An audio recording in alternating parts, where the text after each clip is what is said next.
மனிதனா இருந்தா ஏதாவது ஒரு தவறுங்கிறது வாழ்க்கையில நடக்கும். இப்ப அதே நீங்க தனிப்பட்ட வாழ்க்கையை நீங்க பேசுறப்ப உங்க தனிப்பட்ட வாழ்க்கையை இப்ப தாவேகா பேசிச்சுன்னா நல்லா இருக்குமா? நாரி போயிடாது திமுக? இல்ல கேட்க கரெக்ட் தானே? இப்ப மக்களுடைய அடிப்படை தேவை இத்தனை நாள் என்னங்கிறது தெரியாம இருந்துச்சு. இப்ப தெரிய வருது. அதை சார்ட் அவுட் பண்ணக்கூடிய சூழல்ல தாவேகா இருக்கு. முடிந்த அளவுக்கு எனக்கு தெரிஞ்சு ஒரு 80% அதை சரியா செஞ்சுட்டு இருக்காங்க. இது எல்லாம் தான் திமுகவுக்கு அச்சம். இப்ப புரிஞ்சிருச்சா உங்களுக்கு? புரியுது. இப்ப ஏன் எல்லாரும் கொந்தளிக்கிறாங்கிறது இதுதான் விஷயம். இப்ப ஆட்சிக்கு வந்ததெல்லாம் உங்களுக்கு பிரச்சனை இல்ல. இவனுங்க எங்கடா நல்லா செஞ்சுவாங்களோ ஒரு பயம். ஓசி பஸ்ன்னு சொன்னீங்க, எஸ்சின்னு சொன்னீங்க, அவரை மாவட்ட செயலாளர் ஆக்கி, அவரை எம்எல்ஏ ஆக்கி, அவரை அமைச்சர் ஆக்குனீங்களே, அப்போ ஆர் ராசாக்கு கூச்சம் இல்லையா? திமுகவுக்கு கூச்சம் இல்லையா? ஐயா, ஒரு குற்றவாளின்னு தேசிய அளவுல ஊடகங்கள்ல பேசப்பட்டு சிறைச்சாலையில கடந்தாரு செந்தில் பாலாஜி, அவருக்கு இலாக்கா இல்லாம இங்க அமைச்சர் பதவி கொடுத்து வச்சிருந்தீங்களே, அப்ப திமுகல யாருக்குமே கூச்சம் இல்லையா? யாருக்குமே வெக்கம் இல்லையா? அப்ப மக்கள் என்ன முட்டாளா? ரெட்ரோலுக்ஸ் நேயர்களுக்கு வணக்கம். இன்றைய சிறப்பு நேர்காணலில் நம்முடன் இணைந்திருக்கிறார் பத்திரிகையாளர் திரு யாசர் அவர்கள். வணக்கம் யாசர். வணக்கம் ஜோ. வணக்கம் ஜோ. நல்லா இருக்கீங்களா? நலம் நலம் நலம். ஒரு வாரம் கழிச்சு. ஆமா ஆமா, நிறைய ரசிகர்கள்லாம் கேட்டுட்டு இருந்தாங்க. ஆமா, நிறைய பேர் கேட்டு தொடர்ந்து பார்த்துக்கிட்டு இருக்கோம் அவரு அப்படின்னு சொன்னாங்க. கார்த்திக் பதர் இன்னைக்கு மிஸ்ஸிங்கு. ஆமா, இருந்தா 3 பேர் உட்கார்ந்து இருக்கலாம். ஓகே, போயிடலாம். நேற்று நடந்த விஷயம்தான் தெரியும், தமிழ்நாடுல உலகத்துக்கே தெரியும். அந்த மாதிரி வாயத்திறங்க சிஎம் சார், வாயத்திறங்க சிஎம் சார்னா வாயை திறந்த உடனே எல்லாரும் ஓட ஆரம்பிச்சிட்டாங்க. போனதுக்கு அப்புறமேட்டு நிறைய கருத்துக்கள் நம்ம பார்த்துக்கிட்டே இருக்கோம். கருத்துக்கள் இல்ல, தனிப்பட்ட விமர்சனங்கள், தாக்குதல் தான். தாக்குதல், தனிப்பட்ட விமர்சனம். செங்கல்பட்டுல குடும்பம் வந்து கணவரை தேடுது அப்படின்ற மாதிரி உதயநிதி அவர்கள் வந்து ட்வீட் போட்டிருக்காரு. இப்ப நான் என்ன சொல்ல வரேன்னா, முதல்வர் வந்து வெளிப்படையா உங்க அப்பான்னு சொல்லி குறிப்பிட்டு அவர் பேசல. ஆமா, ஒரு கதையில வரக்கூடிய ஒரு குட்டி ஸ்டோரியை தான் அவர் சொல்றாரு. அவர் அங்க மென்ஷன் பண்ணிருந்தா, நீங்க என்னுடைய தந்தையை தான் மென்ஷன் பண்ணாரு, முன்னாள் முதல்வரை தான் மென்ஷன் பண்ணாருன்னு சொல்லி நீங்க ஆர்கியூமெண்ட் வைக்கலாம். அவர் மென்ஷன் பண்ணாத ஒண்ணுக்கு போயிட்டு நீங்க பர்சனலா ஒரு குடும்பத்தை பத்தி பேசுறதுல என்ன நியாயம் இருக்குன்னு தெரியல ஜோ. அப்பாவை காணோம்னா எடப்பாடி அவர்களே சிரிக்கிறாருன்னா அப்பானா யாரு, அம்மானா யாரு? அம்மானா பொதுவா அம்மானுங்கிற வார்த்தை பயன்படுத்தக்கூடிய ஒரு வார்த்தை, அப்பாங்கிறது பயன்படுத்தக்கூடிய வார்த்தை. ஆனா அம்மானு சொல்லியிருந்தா அதிமுக கொந்தளிச்சிருக்குமா இல்லையாங்கிறது தெரியல.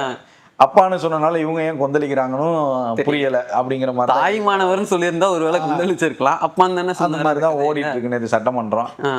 ரெண்டாவது சட்டமன்றத்துல வந்து முதல்வருடைய அந்த உரைக்கு வந்து இவங்க வெளியே உடனே ஓடிட்டாங்க அப்படிங்கிற மாதிரிலாம் விஷயங்கள்லாம் வந்துச்சு. அதையும் வந்து உதயநிதிலாம் மறுத்தாரு. நான் என்ன கேட்குறேன், மக்களால் தேர்ந்தெடுக்கப்பட்ட சட்டமன்ற உறுப்பினர்கள் தான் நீங்களாம். சட்டசபைங்கிறது எதுக்காக நடத்துறாங்க?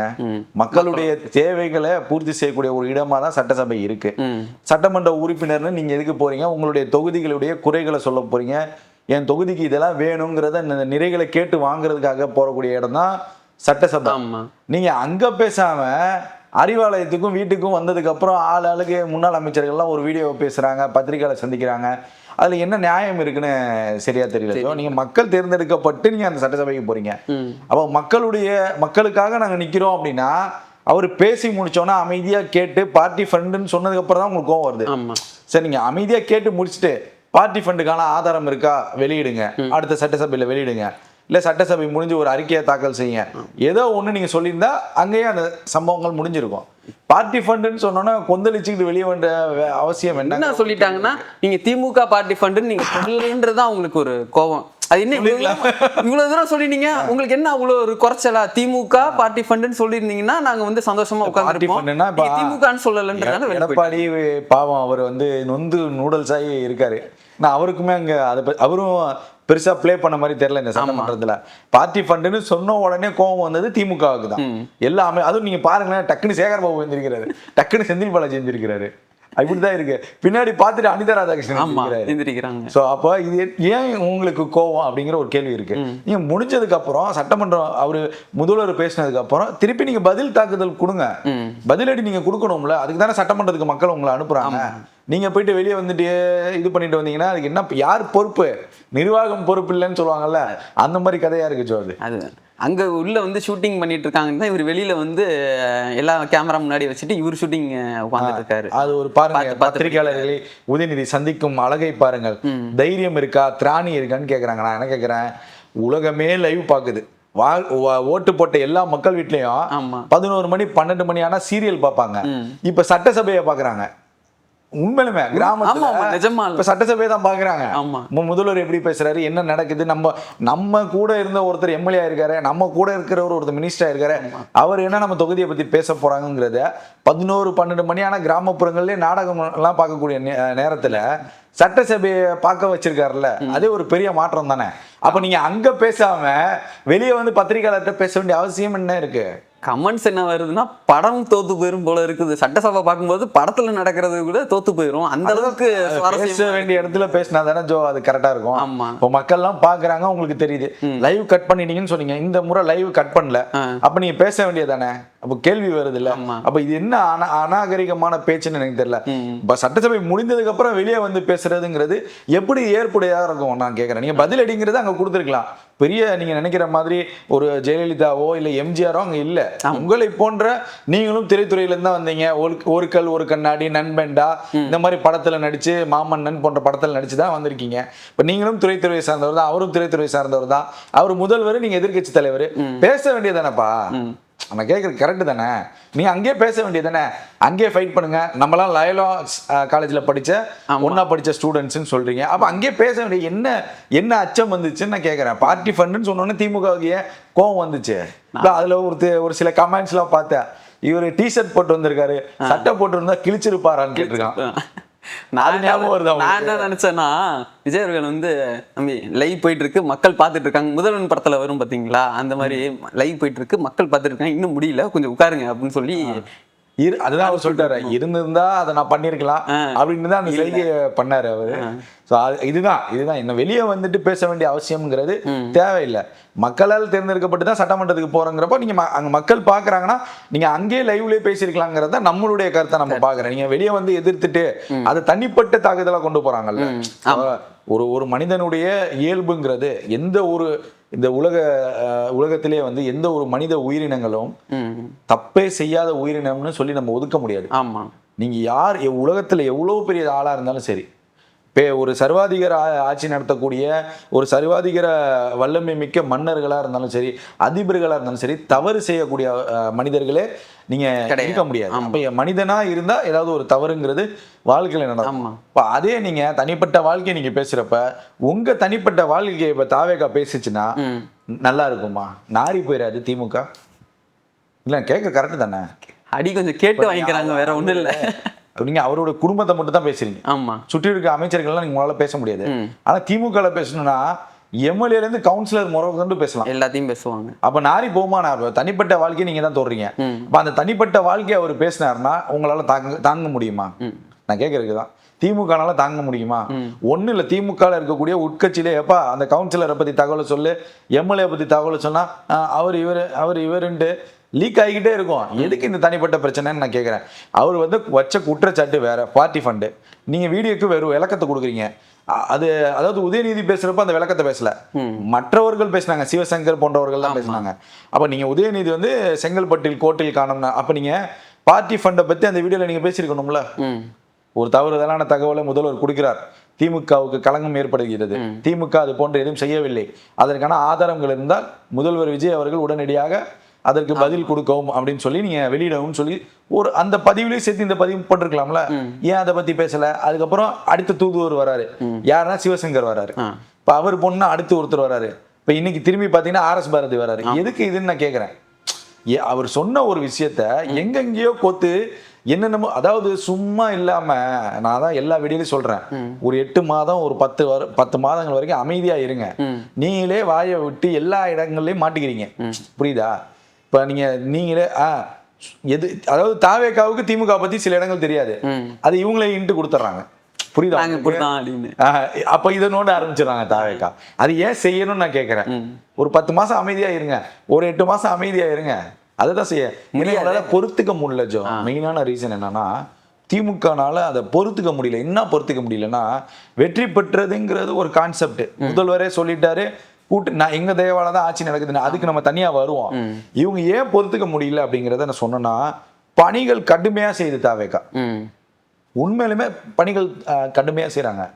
சுற்றி சுற்றி ஒவ்வொரு சட்டமன்ற உறுப்பினரும் வராங்க. போயிட்டு இருக்கு. நம்ம கண்ணால செய்திகளை பார்க்குறோம், கண்ணால அவர்களுடைய சோசியல் மீடியாவை பார்க்குறோம், அந்த தொகுதி மக்கள்கிட்ட பேசுகிறோம். என்னங்க அந்த எம்எல்ஏ உண்மையிலுமே பண்ணுறாரு, நான் சூப்பராக பண்ணுறாருண்ணே, ஆனால் நல்லா தகவல் உடனே சரி செய்கிறாங்கண்ணே, உடனே இது பண்ணுறாங்கண்ணே.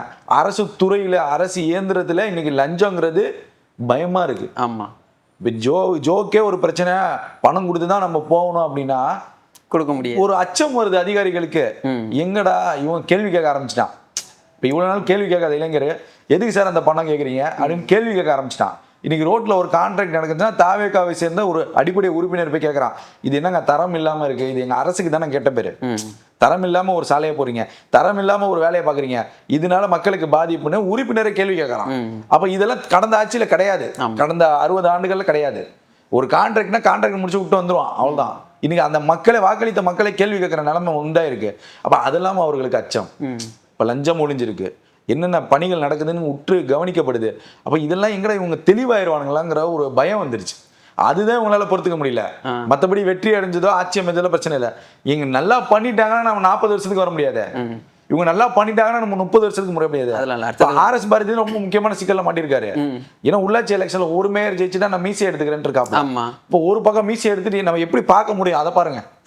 ஆர்எஸ் பாரதியா இப்ப சைடாவே போயிருவாரு. அப்ப அதெல்லாம் ஒரு சிக்கல் இருக்கு.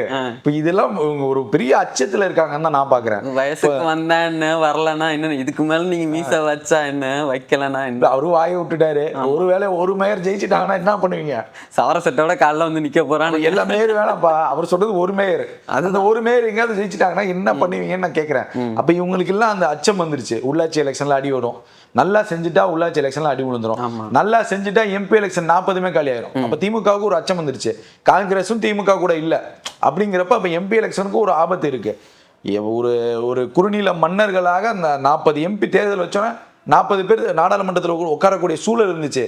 அது எங்க இப்ப உட்கார முடியாம போயிருமோ? இப்ப ஆர்எஸ் பேசுறாரு, எம்பினால தானே பேசுறாரு. ஆமா. இப்ப அந்த தேர்தலில் தோத்துட்டாருன்னா வீட்டுக்கு அனுப்ப வேண்டியதான். அந்த அச்சம்லாம் வந்துச்சு, பயங்கரமான அச்சம் வந்துச்சு. இப்ப அதே போல சமீபத்துல ஒரு 2-3 அமைச்சர்களை பத்தி நம்ம பேசிதான் ஆகணும். இப்ப வேளச்சேரி சேர்ந்த எம்எல்ஏ சட்டமன்ற உறுப்பினர் மரியாதைக்குரிய குமார் அவர்கள் இப்ப அமைச்சரா இருக்காரு. அவருடைய பணிகளை நம்ம தொடர்ந்து கவனிக்கிறோம், மக்கள்கிட்டையும் கேட்கிறோம். ரொம்ப அற்புதமா செய்யறாரு. சட்டசபைக்கு வந்தாலுமே சட்டமன்றத்தில் இருக்கக்கூடிய அந்த நேரங்கள் போக, அலுவலகத்தில் இருக்கக்கூடிய நேரங்கள் போக, இரவு 9 மணிக்கெல்லாம் பயணம் செஞ்சு தான் வீட்டுக்கு போறாரு. காலையில 9 மணிக்கு வந்தா நைட்டு தான் போறாராம். அதே போல மீதி இருக்க நேரத்துல இரவு பணிகள்ல தொகுதிகள் என்னென்ன இருக்கு செய்யறாங்க. இப்ப சமீபத்துல OLX ஸ்கேம் ஒண்ணு வெளியே வந்துச்சு. அது யாருனால வெளியே வந்துச்சு? அந்த அமைச்சர்னால தான் வந்துச்சு. குமார் என்ற அமைச்சர் அங்க இல்லைன்னா இவ்வளவு பெரிய ஸ்கேம் வெளியே வந்திருக்கவே முடியாது. அப்ப அந்த ஒரு அமைச்சர் சாலையில இறங்கி தட்டி கேட்டார்ல, பாதிக்கப்பட்ட மக்களே சொல்றாங்க, சார் அமைச்சர் அந்த ரீல்ஸ் போடலன்னு இந்த அளவுக்கு இந்த விஷயம் வெளியே வந்திருக்காரு சார். சொல்றது யாரு? பாதிக்கப்பட்ட மக்கள். அப்ப இந்த இந்த மோசடிங்கிறது எப்ப நடக்குதுங்கிற ஒரு கேள்வி இருக்குல்ல. இது தாவேக்கா ஆட்சி அமைஞ்ச உடனே நடந்த விஷயம் கிடையாது. 40-50 நாள்ல நடந்தது கிடையாது, கடந்த ஆட்சியில இருந்து நடந்துட்டு இருக்கு. அப்ப நீங்க அவ்வளவு ஒரு OLXங்கிற ஒரு தேர்ட் பார்ட்டி ஆப்பை வச்சு இந்த மக்களையே ஒரு ஏமாற்றி ஒரு பிசினஸ் பண்ணிட்டு இருக்கான், அது வேளச்சேரியில. அப்ப நீங்க கண்டுபிடிக்காம காவல்துறை என்ன பண்ணிட்டு இருந்துச்சு? உங்களுக்கு புரியுதா? அப்ப அமைச்சர் சொன்னதுக்கு அப்புறம் தான் FIR போடுறாங்க, யார் யார் குற்றவாளின்னு கைது பண்றாங்க, எல்லா செய்திகளையும் அது செய்தியா ஒளிபரப்பப்படுது. அப்ப எவ்வளவு பெரிய ஒரு உழைப்ப, எவ்வளவு பெரிய ஒரு விஷயத்த அந்த அமைச்சர் பண்ணியிருக்காரு. புரியுதா உங்களுக்கு? அப்ப இந்த பணிகள் எல்லாம் திமுகவுக்கு பயமா இருக்கு. எங்க நம்ம பண்ண ஃப்ராடு வேலை வெளியே வந்துருவோம். அப்ப உங்க கடந்த ஆட்சியில இருந்து அவன் பண்ணிட்டு இருக்கான் OLX ஸ்கேம். என்ன நீங்க பண்ணிட்டு இருந்தீங்க? நீங்க இதுக்கு பேசலாம். நம்ம எவ்வளவு பெரிய ஸ்கேம். ஒரு மாநகராட்சி, சென்னை தான் என்னோட கோட்டை, நீங்க அந்த கோட்டைக்குள்ள ஒரு ஓட்டை விழுந்திருக்கு, ஒருத்தன் OLXல வீடை வித்துட்டு போயிருக்கான். என்ன பண்ணிட்டு இருக்காங்க? நிறைய அந்த லீஸ்க்கு பணம் வாங்கி இது பண்ணி காவல்துறைக்கு தெரியாம இருக்காது ஜோ, கண்டிப்பா கம்ப்ளைண்ட் போயிருக்கும். அப்ப இதுக்கு யாரு அதிகாரி? இப்ப தாவேக்கு என்ன பண்ணணும்னா, இப்ப இது தெரிந்தும் வேலை செய்யாம இருந்தார்ல காவல்துறை, அவரை சஸ்பெண்ட் பண்ணணும். அந்த மாதிரி ஒரு ஃப்ராட் ஆபீசரே தேவையில்லை தாவேக்கா அரசுக்கு, உடனடியாக நீக்கணுங்கிறது நம்மளுடைய கோரிக்கை. தாவேக்கா அந்த மாதிரி கருப்பாடுகளை கண்டறிஞ்சு அவங்களும் பணி நீக்கம் பண்ணுங்க, தேவையே கிடையாது. இளைஞர்கள் எவ்வளவு பேர் வேலைக்காக வெயிட் பண்ணிட்டு இருக்காங்க, தூக்கி உள்ள போடுங்க. இன்னைக்கு மின்சார துறையில பணி நியமனம் ஆனா கொடுத்தீங்க, எல்லாம் இளைஞர்கள் பார்க்கவே மகிழ்ச்சியா இருக்கு, ரொம்ப சந்தோஷமா இருக்கு ஜோ பார்க்கவே. இப்போ அவர்களுக்கான அந்த வயது, இந்த வயதுல தான் நமக்கு ஒரு வேலை கிடைச்சா அந்த குடும்பம் அந்த வளர்ச்சி அடையக்கூடிய சூழல். அப்ப அந்த இளைஞர்களுக்கு வாய்ப்பு கொடுத்தாதான் இந்த நாடு ஒட்டுமொத்தமா மாறும். அப்ப அந்த மாதிரி காவல்துறை அதிகாரிகளே வேணாம், இந்த கருப்பாடுகளே வேணாம். அது கலையணும்னு நான் சொல்ல வரேன். அப்ப அந்த மாதிரி ஒரு பக்கம் இந்த அமைச்சர் ஒரு பக்கம் வேலை பார்க்குறாரு. இப்ப கூட்டணியில் இருக்கக்கூடிய ஐயுஎம்எல் அமைச்சர் ஒரு நமக்கு தெரிஞ்ச மதுரையில் இருக்கக்கூடிய ஒரு உறவினர் இட்டாலியில மரணம் அடைஞ்சு போகிறாரு. அவரு போய் 22 இருந்து 26 வரைக்கும் வேலை செய்யறாரு. அவர் மரணம் அடைஞ்சு போறாரு. ஒரு உதவின்னு சொல்லி நம்ம தகவலை சொல்றோம், அமைச்சருடைய உதவியாளர்கிட்ட சொல்றோம், மற்ற நிர்வாகிகள்ட்ட எல்லாம் சொல்றோம். உடனே இரவே கூப்பிட்டு உடனே பேசி உயிரிழந்தவங்க குடும்பத்தை கூப்பிட்டு நேற்று சட்டமன்றத்தில் கூப்பிட்டு அந்த குடும்பத்தை கூப்பிட்டு எல்லா உதவிகளும் செஞ்சு சென்ட்ரல் கவர்மெண்ட்டை பேசி இட்டாலி கவர்மெண்ட்டை பேசி இன்னும் 2 நாள்ல உடல் இங்க வருது. ₹1 செலவு கிடையாது அந்த குடும்பத்திற்கு. அப்ப எந்த அளவுக்கு இந்த இயந்திரம் ஃபாஸ்டா ஓடுதுங்கிறத பாருங்க. நீங்க திமுகல போய் இங்க யாரை போய் தொடர்பு கொள்வீங்க? மாவட்ட செயலாளரே போய் பார்க்க முடியாது. அப்ப இங்க எவ்வளவு ஒரு பிளெக்சிபிளா இருக்கா பாருங்க. ஒரு அமைச்சர் சட்டமன்றத்துக்கு கூப்பிட்டு காலையில பாதிக்கப்பட்ட குடும்பங்களுக்கு உணவுல இருந்து எல்லாம் கொடுத்து எல்லா டீட்டெயில்ஸையும் வாங்கி அவரும் சட்டமன்றத்துக்கு போனதுக்கு அவர் போயிட்டு சட்டமன்றம் ரிட்டர்ன் வரக்குள்ள அந்த பிரச்சனை சார்ட் அவுட் பண்ணி வீட்டுக்கு வந்துட்டாங்க. அப்ப இது எப்படி ரொட்டீனா சுத்துதுங்கிறத பாருங்கன்னு தான் சொல்ல வரேன். இப்போ வன்னியரசு ஒரு பகுதியில் போயிட்டு அவர் தீவிரமா வேலை பெறாரு. இப்போ கூட்டணியில் இருக்கக்கூடிய அமைச்சர்களும் வேலை செய்யறாங்க. இப்போ அருண்ராஜ் போறாரு, ஒரு ஒரு ஒரு தனியார் தொலைக்காட்சி நிகழ்ச்சிக்கு போறாரு. அங்க 2 கோரிக்கைகள் வைக்கப்படுது. அந்த கோரிக்கையை பார்த்துட்டு உடனே அங்க போயிட்டு அந்த கோரிக்கையை உடனே தெளிவுபடுத்துறாரு. அதே ஷோல உட்காந்து பேசுறாரு அருண்ராஜ் அவர்கள். மரியாதைக்குரிய அமைச்சர் அவர் பேசி உங்களுக்கான தீர்வை முதலமைச்சர் செய்வாருன்னு சொல்றாங்கல்ல. அப்ப அந்த எந்த இடத்துல என்ன பாதிப்புங்கிறது கண்டறியப்படுது இல்ல. உங்களுக்கு ஒரு மீடியால வருது, அதுக்கான சொல்யூஷனை கொடுக்குறாங்கல்ல. இதுதான் ஒரு அரசுக்கு தேவை.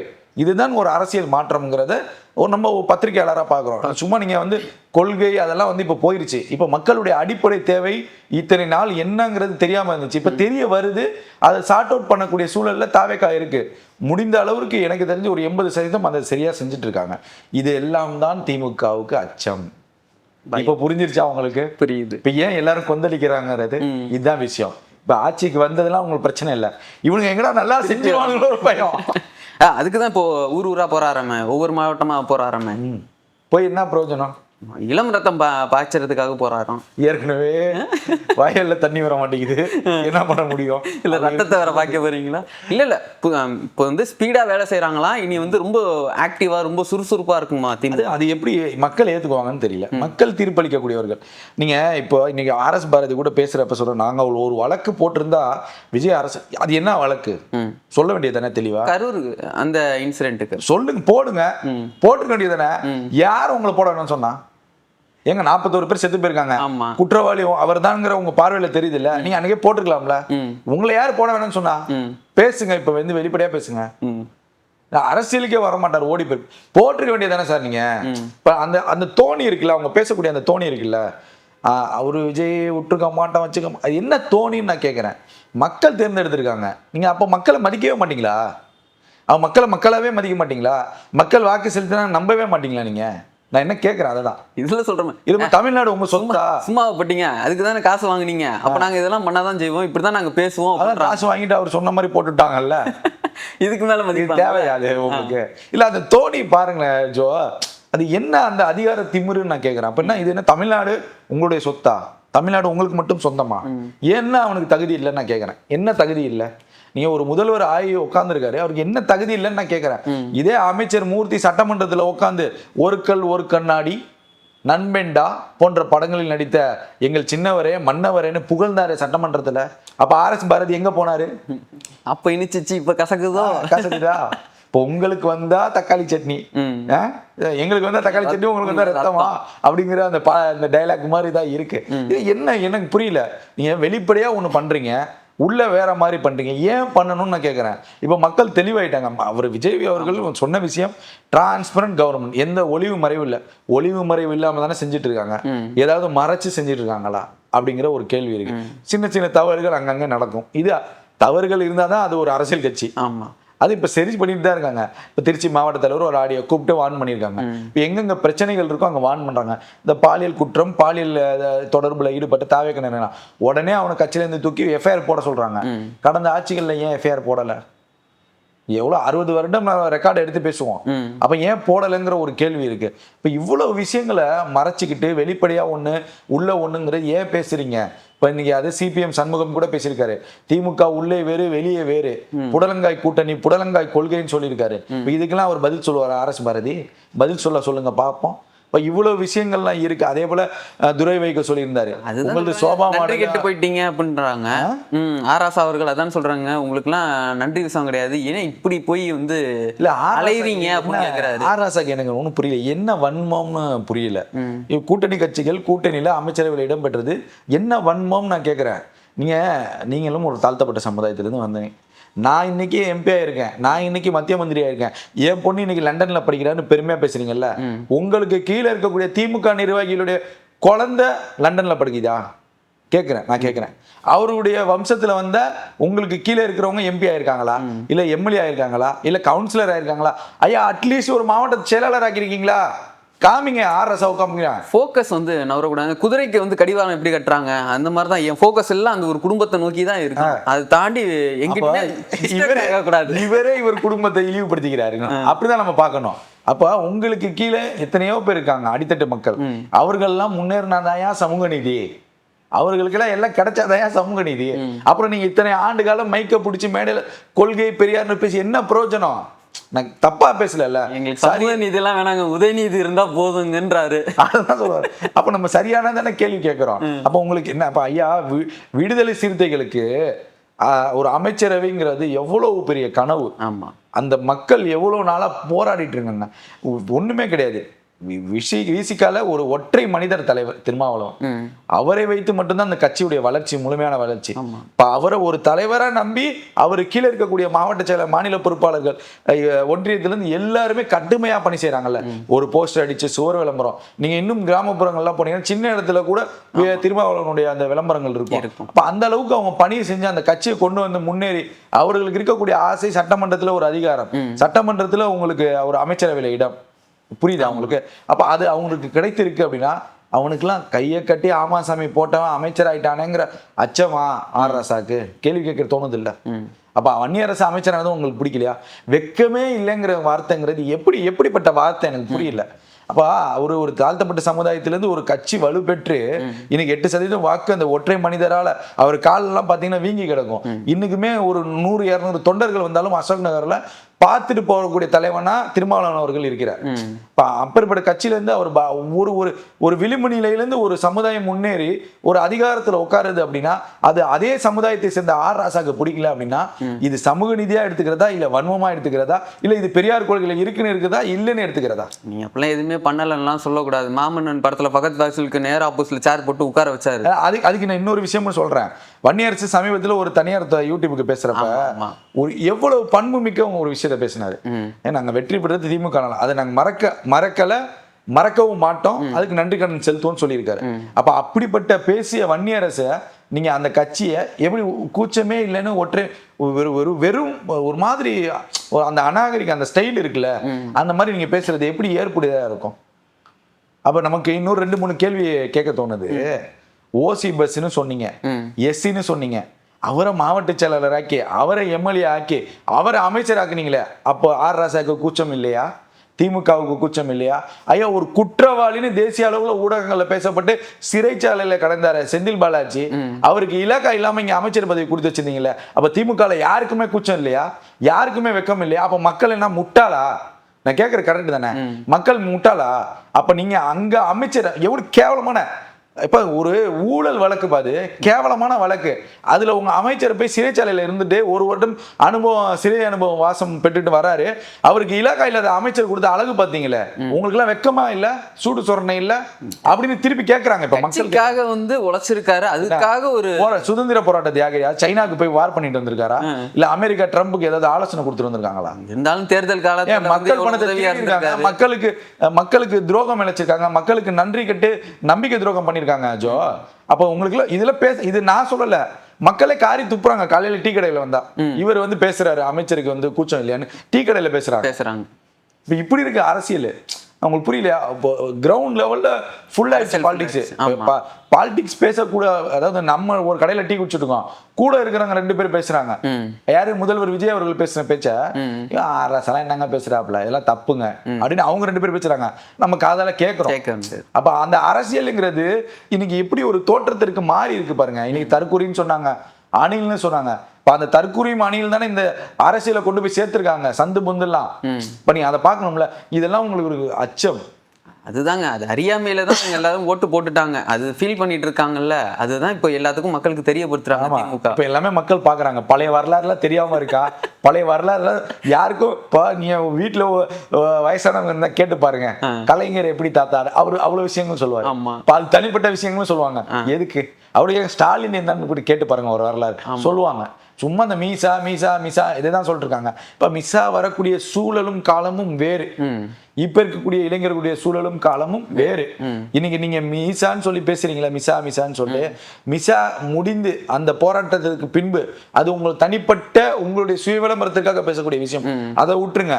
அதற்கப்புறம் இப்ப நீங்க சொல்லக்கூடிய தற்கூரிகள் அணில்கள் இவர்கள் எல்லாம் சேர்ந்து தானே ஒற்றை அரசை ஓட ஓட விரட்டினாங்க ஜல்லிக்கட்டு போராட்டத்துல. ஆமா, புரியுதா உங்களுக்கு? அப்ப மீசால இருந்து நீங்க பெருமைப்படுறீங்கல்ல, அப்ப ஐந்தே இளைஞர்கள் அப்ப இருந்திருந்தாங்கன்னா மீசாங்கிற ஒரு விஷயமே நடந்திருக்காது. அதுக்கு தானே இறக்குறோம் திருப்பி. ஜென்சி கிட்ஸா? நீங்க சொல்ற அதே ஜல்லிக்கட்டு தான். எப்படி வந்து போராட்டத்துல ஒரு வீரமங்கை வந்து இருந்தாங்களோ, அந்த வீரமங்கை அப்படியே கூட்டு வந்து இப்ப திருப்பி நாங்க வந்து போராட்ட களத்துல வந்து இறக்கி விட்டுருக்கோம். இப்ப எப்படி தப்பிப்பீங்க? அதுதான் இவர்களுடைய அந்த அது என்னமோ ஒண்ணு சொன்னாங்க, ஆடுற பாடுற பிரச்சனை வந்தா ஓடுற, என்ன ரைமிங் டைமிங் இதுக்கெல்லாம் வந்து கவுண்டர் கொடுக்க முடியுமா? என்ன சொல்றேன், ஒண்ணு திமுக நிர்வாகின்னு அனௌன்ஸ்மெண்ட் பண்ணிருங்க, இல்ல திமுக ஏதாவது ஒரு பொறுப்பு கொடுத்துருங்க. ஒரு நடிகையா ஒரு அந்த இது பண்றதுல நமக்கு புரியல, பேசவே பிடிக்கல இருக்கு. ஏதோ சொன்னீங்க நடுவுல, ஏதோ பிடிக்கல விட்டுல, ஏதோ நடிகைன்னு ஏதோ ஒண்ணு சொன்னீங்க. நடிகைன்னு சொல்றாங்க, ஒரு நிகழ்ச்சியில வந்து தொகுப்பாளர் என்னென்னமோ சொல்றாங்க. ஐயா நான் எனக்கு கூப்பிட்டு ஒழுங்கா திமுக நடக்கக்கூடிய எல்லா கருத்து கேட்பு கூட்டத்தில் அந்த மாதிரி இருக்காங்க. அதே போல இப்ப நடக்கக்கூடிய போராட்டங்கள்ல இருக்காங்க, எல்லா இடத்துக்கும் போறாங்க. ஒழுங்கா ஒரு பொறுப்பை கொடுத்துருங்க. அதுக்கு தானே நம்ம கத்திட்டு இருக்கேன், கொடுத்து முடிங்க. என்ன நான் என்ன கேட்கிறேன், எப்படி உங்களுடைய ஒரு விஷயம், இப்ப நான் ஒரு வரலாறு ஆகப்பட்ட அவங்க திவ்யா சத்யராஜ் அவங்களுக்கே நாங்க சீட்டு கொடுக்கல, எதுவும் இது பண்ணல. பொறுப்புனா ஏதோ அந்த ஐடி விங்ல வந்து கொடுத்துருக்காங்க, ஒரு பொறுப்பு கொடுத்துருக்காங்க. நீங்க இப்ப வந்துட்டு சும்மா ரெண்டு கத்து என்ன பேசுறீங்க? இது ஜல்லிக்கட்டு போராட்டமா நடந்துட்டு இருக்கு. ஜல்லிக்கட்டு போராட்டத்திலேயே ஏமாத்தினீங்க ஒரு ஸ்ட்ராட்டஜியை ஒர்க் அவுட் பண்ணி. அதெல்லாம் சொன்னா காரி துப்புனா அதெல்லாம் சொன்ன, அது ஒரு நாள் உட்காந்து நம்ம ஆதாரத்தோட பேசுவோம். எப்படி இந்த அம்மா வந்தாங்க, ஆல்ரெடி ஒரு வீடியோ பேசிருக்கோம், அதை இன்னும் கூட தெளிவா நான் உங்களுக்கு ஒரு எவிடன்ஸ் சொல்ல தரேன். அதெல்லாம் நாரி போயிரும் பொழப்பு, அதெல்லாம் வேணாம் விட்டுருங்க. இப்ப நீங்க கூப்பிட்டு வந்து பேசுறீங்களா, நான் எதுக்கு இந்த விஷயத்த நான் சொல்றேன்னா, உத்தரப்பிரதேசம் போல மாறிடுச்சு. பக்ரீத்துக்கு கறி வெட்ட விட மாட்டாங்க. அதையுமே நம்ம சேனல்ல நான் ஆல்ரெடி பேசிட்டேன். இப்போ உத்தரப்பிரதேசம் போல மாறிடுச்சுன்னு சொல்றாங்கல்ல, அந்த அம்மாக்கு நான் ஒரு வரலாறு சொல்றேன், திமுகவுடைய வரலாறு. இப்ப அதை பேசுவோம். அதுக்காக இந்த கூட்டம் எல்லாம் போராடிச்சான்னு நம்ம கேட்போம். 2006 இருந்து 2011 வரைக்கும் பெரம்பலூர் சட்டமன்ற தொகுதியினுடைய சட்டமன்ற உறுப்பினராக இருந்தவர் பேர் வந்து ராஜ்குமார். இவர் என்ன பண்றாருன்னா, வீட்டுல பணி செய்யக்கூடிய கேரளாவை சேர்ந்த ஒரு 15 வயது சிறுமி பாலியல் தொல்லை கொடுத்து கொலை பண்ணியிருக்காரு. 2006 இருந்து 11 வரைக்கும் திமுகவுடைய சட்டமன்ற உறுப்பினர் பெரம்பலூருக்கு கொலை பண்ணியிருக்காரு. கொலை பண்ணி சிறை தண்டனை வாங்கிட்டாரு. எத்தனை வருஷம்? 10 வருஷம் சிறை தண்டனை, 50,000 அபராதம் செலுத்தப்பட்ட ஒரு குற்றவாளிக்கு திமுக இன்னை வரைக்குமே பொறுப்பு. போய் பார்க்க சொல்லுங்க அந்த அம்மாவை. பெரம்பலூர்ல ஒன்றிய செயலாளர் ஏதோ ஒரு பொறுப்பை கொடுத்துருக்காங்க, தேர்தலுக்கு எல்லாம் வேலை செஞ்சிருக்காரு. பாலியல் குற்றவாளிக்கு திமுக என்ன வேலை கேட்க தோணுது இல்ல? அப்ப அது உத்தரப்பிரதேசம் மாதிரி தெரியலையா? நாதஸ் திருந்திட்டான்னு சொல்லி திருப்பி சேர்த்திருக்காங்க. அது எப்படி ஏத்துக்க முடியும்? என்ன ஏத்துக்க முடியும்? ஏத்துக்கலாங்க, வந்தவரை அரவணைக்கிற ஒரு கழகம் தானே நம்மளுக்கு வேணும். இப்ப சமீபத்துல திமுக கவுன்சிலர் வந்து யார ஏரோஸ்டர்ஸ பணிப்பெண்ணுக்கு பாலியல் தொல்லை, அந்த செய்தி பார்த்திருப்பீங்க. அப்ப அதெல்லாம் வேணா கொடுங்கப்பா. சென்னை எங்க கோட்டைன்னு சொன்னீங்களேப்பா, சென்னையில ஒரு எம்எல்ஏ அவருடைய ஆதரவாளர்கள் 2 பேரு போலீஸ் பெண் காவலருக்கு பாலியல் தொல்லை கொடுத்து அந்த அம்மா ஓன்னு அழுதுச்சு கையை வச்சுக்கிட்டு. சிறப்பு விருந்தினர் யார் தெரியுமா? அக்கா தமிழிசை தங்கபாண்டியன். புரியுதா? 2 நபர்கள் திமுகவுடைய அந்த எம்எல்ஏக்கு ரைட் லெஃப்ட் இருக்கக்கூடிய 2 நபர்கள், பிரவீன் ஏகாம்பரம் சொல்லி 2 அக்யூஸ்டுகள். அந்த 2 பேர் என்ன பண்றாங்க அப்படின்னா, பெண் காவலருக்கு பாலியல் தொல்லை கொடுக்குறாங்க. உடனே ஜீப்ல ஏத்த காவல்துறை முயற்சிக்குது. பிரபாகர் ராஜா பிரச்சனை பண்ணாரு, நான் சொல்லல, எல்லாமே செய்தியா இருக்கு. இப்பயும் பிரபாகர் ராஜா எம்எல்ஏ பேரை யூடியூப்ல கூகுள்ல போட்டாலும் திமுக நிர்வாகின்னு போட்டாலே வந்துடும் பாலியல் தொல்லைகள். அப்ப ஒரு லிஸ்ட் எடுத்துக்கிட்டே நம்ம போலாம். அப்ப அவர்களை கைது செய்யக்கூடாதுன்னு உத்தரவு போறது யாரு? சட்டமன்ற உறுப்பினர். யார் அவரு? விருகாம்பாக்கம் சட்டமன்ற உறுப்பினர் பிரபாகர் ராஜா. சிறப்பு விருந்தினரா பேசக்கூடியவங்க யாரு? தமிழிசை தங்கபாண்டியன். அப்ப அக்கா கனிமொழி எங்க போனாங்க? தமிழிசை தங்கபாண்டியன் எங்க போனாங்க? இதை பத்தி திமுக யாராவது பேசுனீங்களா? இந்த வரலாறுலாம் அந்த அம்மாக்கு தெரியுமா? இன்னும் லிஸ்ட் சொன்னா நான் சொல்லிக்கிட்டே இருக்கணும். ஏகப்பட்ட லிஸ்ட் இருக்கு. இப்ப இவர்கள் மீது எல்லாம் வழக்கு போடாம தப்பிக்க வச்சது யாரு? திமுக. அதை ஏன் பேச மாட்டீங்க? இனிமேயும் இந்த திமுக சரியா செய்யணும் எப்படி மக்கள் நம்புறது? அவ கேள்வி வருது இல்ல. இப்ப தாவேக்கால பாலியல் குற்றவாளி நடந்துச்சு, தப்புன்னு தெரிஞ்சிச்சு, இந்த ஈசிஆர் சட்டமன்ற உறுப்பினர் கட்சியிலிருந்து அடிப்படை உறுப்பினர் பதவியில் நிற்கிறாரு. தாம்பரம் எம்எல்ஏவும் அமைச்சராகக்கூடிய சரத்குமார் அவர்கள் அடிப்படை உறுப்பினர் இருந்து நீக்கினார். யார? கிரேன் தொழிலாளியோ அடிச்சாருன்னு சொல்லி கட்சிக்குள்ளே இன்ன வரைக்கும் சேர்க்கல. புரியுதா உங்களுக்கு? அப்ப இவ்வளவு நடவடிக்கை எடுக்கக்கூடிய தாவேகா எங்க இருக்கு? இவ்வளவு குற்றச்சாட்டையும் பண்ணி ஒரு குற்றவாளி எம்எல்ஏ குற்றவாளி தண்டனை அடைஞ்சு 10 வருஷம் கழிச்சு இப்ப தேர்தலுக்கு உங்களுக்கு வேலை செய்யறாரு திமுகல. இவரை நம்ம எங்க வச்சுக்கிறது? இப்ப திமுகவை எப்படி பார்க்கணும், தாவேகாவை எப்படி பார்க்கணுங்கிறது இதே ஒரு சிம்பிளான மேட்ரு வச்சுக்கலாம். நேற்று நைட்டு போய் அந்த திமுக ஜென்சில தான் பேச அந்த கண்ணாடி போட்டுலாம் பேசிட்டு இருப்பாப்லையா? ஆமா ஆமா ஆமா. அவர் எதுக்குங்க நைட்டு 12 மணிக்கு போய் நீங்க வந்து கைது நடவடிக்கைக்கெல்லாம் எடுக்கிறீங்க? என்ன கேக்குறீங்க ஜோ? கவர்மெண்ட்டை கேட்கணும் அவர் என்ன தப்பு பண்ணாரு என்னங்கிறது முழுமையான விவரம் தெரியல. ஆனா இப்ப அது காலையிலனா இதுதான் இந்த போன் கால் இப்படி வச்சுட்டு பார்த்திருப்பீங்க. பார்த்தேன். இப்ப அதுக்கு ஏற்ற மாதிரி காவல்துறை வந்து இன்னைக்கு காலையில ஒரு அறிக்கை கொடுத்திருந்தாங்க. ஆமா, இன்ஸ்டாகிராம் ஃபேஸ்புக்ல வந்து அரசுக்கு களங்கம் விளைவிக்கும் தனிப்பட்ட விமர்சனங்களை பற்றி பேசக்கூடாதுன்னு ஒரு அறிக்கை. இந்த ரூல் வந்து இப்ப வந்தது கிடையாது. ஏன்னா இப்ப நம்ம பேசுறோம்ல, இப்பவே சொல்லிடுவாங்க ஜென்சி கிட்ட அரெஸ்ட் பண்ண உடனே இந்த அறிக்கை வருதுன்னு சொல்லி. அப்படிலாம் கிடையாது. இது கடந்த ஆட்சி காலங்களில் நடந்துச்சு. அதுல பல பேர் கைது செய்யப்பட்டாங்க. உங்களுக்கு நம்ம சொல்ல வேணாம், அவர்கள் பேர்லாம் நம்ம சொல்ல விரும்பல. ஸோ அவங்களாம் கைது செய்யப்பட்டாங்க. ஒரு ஆன்லைன் வார் மாதிரி நடந்துச்சு. அந்த திமுக பத்தி பேசினா தூக்கு அப்படிலாம் நடந்துச்சு. ஸோ அதெல்லாம் ஒரு இது அந்த பாணி ஸ்டைல் கிடையாது. இருந்தாலும் இது தனிப்பட்ட விமர்சனங்கிறது ரொம்ப ஒரு கேலி கூத்தா போய்கிட்டு இருக்கு. இன்னைக்கு மாண்புமிகு முதல்வருடைய அந்த பிறந்தநாள் அந்த ஒரு பதிவு வந்து ஒரு அவங்களுடைய தோழியோ இல்ல பிளஸ் அவங்களுடைய வாழ்க்கை, அதை நம்ம விமர்சிக்க வேண்டிய அவசியம் இல்லை. நான் என்ன கேட்கிறேன் அப்படின்னா, நீங்க உங்களுடைய தனிப்பட்ட வாழ்க்கையை போட்டா திமுகவுடைய அந்த இதே நாரி போயிடும், அதிமுகவோடதும் நாரி போயிடும். ஆனா நான் என்ன சொன்னா, அது அவருடைய தனிப்பட்ட வாழ்க்கை, அவங்களுடைய வழக்கு கோர்ட்ல இருக்கு, அவங்க என்னமோ பண்ணிக்க, குடும்ப பிரச்சனை வேற. அதனால தமிழக அரசுக்கும் தமிழ்நாட்டு மக்களுக்கும் ஏதாவது பிரச்சனையா? இல்ல. குடிநீர் பிரச்சனை இருக்கா? போக்குவரத்து பிரச்சனை இருக்கா? எலக்ட்ரிசிட்டி பிரச்சனை இருக்கா? கேக் வெட்டினால இவ்வளவு பிரச்சனை இருக்கா? நான் கேட்கறதுதான். அது தனிப்பட்ட விளக்கம். அவரும் ஒரு மனிதர் தான், புரியுதா? அவரும் ஒரு மனிதர் தான். அவருக்கு என்ன அவருடைய வாழ்க்கையில என்னென்ன முடிவுகள் இருக்கணும்? அவர் இதனால தமிழ்நாட்டு மக்களுக்கு ஏதாவது பாதிப்பை ஏற்படுத்துதா, பாதிப்பை ஏற்படுத்துறாரா அப்படிங்கிற கேள்வி இருக்கு. இதெல்லாம் ஏற்படுத்தினா இந்த மக்களே கேள்வி கேட்பாங்க. அது பாட்டு வேற, நம்ம அதுக்குள்ளலாம் வரல. இப்போ தனிப்பட்ட வாழ்க்கைய இப்போ திமுகவை சேர்ந்த நானும் இந்த வீடியோலாம் பார்க்குறேன். ஒரு ஏஐல கிரியேட் பண்ணி அந்த ஒரு போட்டோவை ஒரு வீடியோ மாதிரியே என்ன ஒரு அற்பத்தனமான ஒரு விஷயம். புரியுதா உங்களுக்கு? இப்ப பொது மேடைகள்ல கலைஞரே அவருடைய 2வது திருமணத்தை பத்தி ஒரு விஷயத்த பதிவு செய்யறாரு. அதுக்கு எல்லாம் உட்காந்து சிரிச்சிட்டு இருப்பாங்க. இப்ப இருக்கக்கூடிய முன்னாள் அமைச்சர்கள் முதல் வரிசையில உட்காந்து. இப்ப அதை பத்தி பேசணும்னா அப்படிதான் இருக்குது. நம்ம அதை பத்தி பேசல. திமுக தான் காரணம்னு சொன்னாலே இருக்கு. என்ன பண்ண முடியும்? அப்ப நீங்க எப்படி ஒரு தனிப்பட்ட ஒரு நபருடைய வாழ்க்கையை எடுத்து நீங்க அநாகரிகமாக அதை ஏஐல சித்தரிச்சு ஒரு வீடியோ வைரல் பண்ணி அதுக்கு திமுக இருக்கக்கூடிய சில நிர்வாகிகள் உதயசூரியன் ஸ்டாலின் அவர்களுடைய போட்டோ வைத்துக் கொண்ட ப்ரொஃபைல்ல அதுக்கு ஒரு பதிவை போடுறீங்கல்ல, இது என்ன மாதிரியான அரசியல்? இதுதான் ஜென்சி கிட்டுக்கு நீங்க எடுக்கக்கூடிய பாடமா?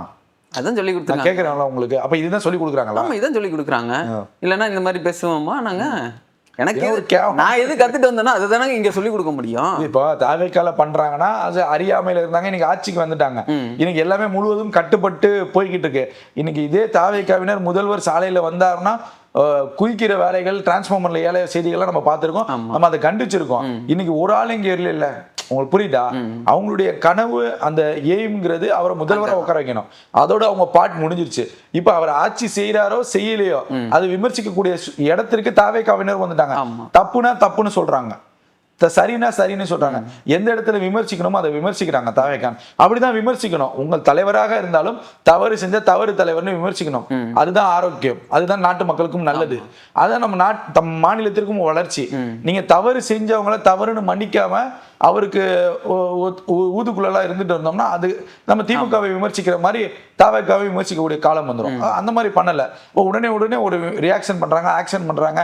இன்னைக்கும் தாவேக்கா ஒரு தவறு செஞ்சா இப்படி செஞ்சிருக்க கூடாதுன்னு தாவேக்கா நிறுவனங்கள் பதிவுகள் போட முடியுது, நம்மளால பார்க்க முடியும். ஆனா நீங்க இந்த ஏஐ வீடியோல எடுத்துட்டு போயிட்டு ஐயோ என்னென்னமோ வக்கிரமான கமெண்ட்ஸ் எல்லாம் பண்றாங்க. அது எதுக்கு? அது ஒரு தனிப்பட்ட வாழ்க்கை, அவரும் ஒரு மனிதர், அவருக்கும் ஆசை பாசைகள் எல்லாமே இருக்கும். அவர் குடும்பத்தில் ஒரு நிகழ்ச்சி, அப்ப அவர் குடும்பம் நல்லா இருந்துச்சுன்னா இப்ப சரி ஒரு வச்சுக்கணும், அவர் குடும்பம் இப்போ நல்லா இருக்கு, இப்ப எதை வச்சு விமர்சனம் செய்யுங்க? குடும்பமே இருந்து இது ஒரு இந்த புகைப்படம் வெளியே வந்திருந்தா இதை வச்சு எப்படி விமர்சனம் செய்யுங்க சொல்லுங்க? எங்களுக்கு என்ன திருப்பி கட்டமைக்க முடியாத? அப்ப நீங்க இப்ப சித்தரிக்கக்கூடிய அந்த நபர் திமுக தான் இந்த போட்டோ போட சொல்லிச்சுன்னு சொல்லி பதிலடி கொடுப்பாங்க தாவேக்காவின. இதெல்லாம் தேவையா? உங்களுக்கு புரியுதா? குடும்பத்தோட இருந்து தன் தோழி ஒரு பிறந்த நாளுக்கு ஒரு பரிசா கொடுக்குறாங்க அப்படிங்கிறப்ப அது நீங்க எப்படி இது பண்ணுங்க? தனிப்பட்ட வாழ்க்கையை பேசணும். அது தனிப்பட்ட வாழ்க்கைங்கிறது ஒவ்வொரு மனிதர்களுக்கும் ஒரு அரசியல்வாதிக்கும் வேறு வேறு விதமாக இருக்கும். அதை நம்ம அலசிக்கிட்டே இருந்தோம்னா குற்றம் கண்டுபிடிச்சிட்டே இருக்கக்கூடாது. அதனால மக்களுக்கு பாதிப்பு இருக்கா, இந்த அரசியலுக்கு பாதிப்பு இருக்கா, சட்டமன்றத்துல பாதிப்பு இருக்கா, நிர்வாகத்துல பாதிப்பு இருக்கா, இதுதான் நீங்க பார்க்கணும். இது அதனால எந்த பிரயோஜனமும் அது வேஸ்ட், எக்ஸிட், அதை தூக்கி போடுங்க. அது தேவையில்லாத விஷயம். நீங்க ஆரோக்கியமான அரசியலுக்கு வாங்க, பார்ட்டி ஃபண்டுக்கு வாங்க, ஆர் ராசா பேசினதுக்கு வாங்க. ஒரு சமுதாயம் விளிம்பு நிலையிலேருந்து நீங்க அமைச்சரையில் உட்காந்துருக்காங்க, கூச்சமே இல்லையான்னு கேட்கிற ஆர் ராசா இருக்காருல்ல, அதை பத்தி விவாதிப்போம் வாங்கன்னு நான் கேட்கிறேன். புரியுதா உங்களுக்கு? அப்ப ஆரோக்கியமான விவாதத்திற்கு வாங்க. இது தேவையில்லாத விவாதம். அப்ப இதெல்லாம் இவங்க உடனே தண்டிக்கணும். இன்னைக்கு அனிதா ராதாகிருஷ்ணன் பேசின மேடை பேச்சுக்கள், தாமோ அன்பரசன் பேசின மேடை பேச்சுக்கள், நாங்கள் அதிமுகவை கட்டமைத்து திமுகவை சுழற்சி முறையில் மாத்தி வேற மாதிரி ஏதோ கொண்டு போறோம், இதெல்லாம் தாங்க கேடு. உடனே ஒரு தாமோ அன்பரசனை நீக்கி பாருங்க, அனிதா கிருஷ்ணன் நீக்கி பாருங்க, அடுத்து யாராவது மேடைகள் இந்த மாதிரி பேசுவாங்களா பாருங்க. ஒருமையில எப்படி பேசலாம்?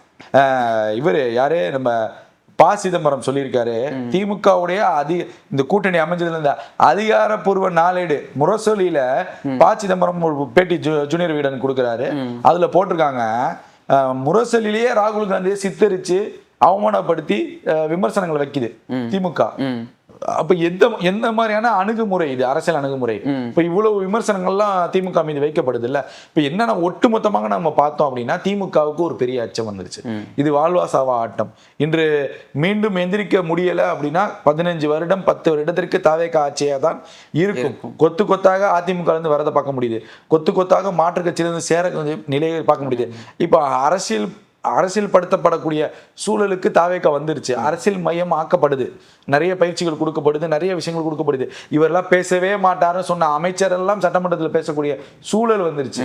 உங்களுக்கு புரியுதா? அப்ப அரசியல் மையப்படுறாங்க. இப்ப இவங்க எல்லாம் நம்ம அரசியல் மையப்படுத்திட்டாங்க, மக்கள் எல்லாம் அரசியல் மையம் பட்டுட்டாங்க அப்படின்னா திமுக என்ற கட்சிக்கு தமிழ்நாட்டில் இடம் இல்லாமல் போயிடும்.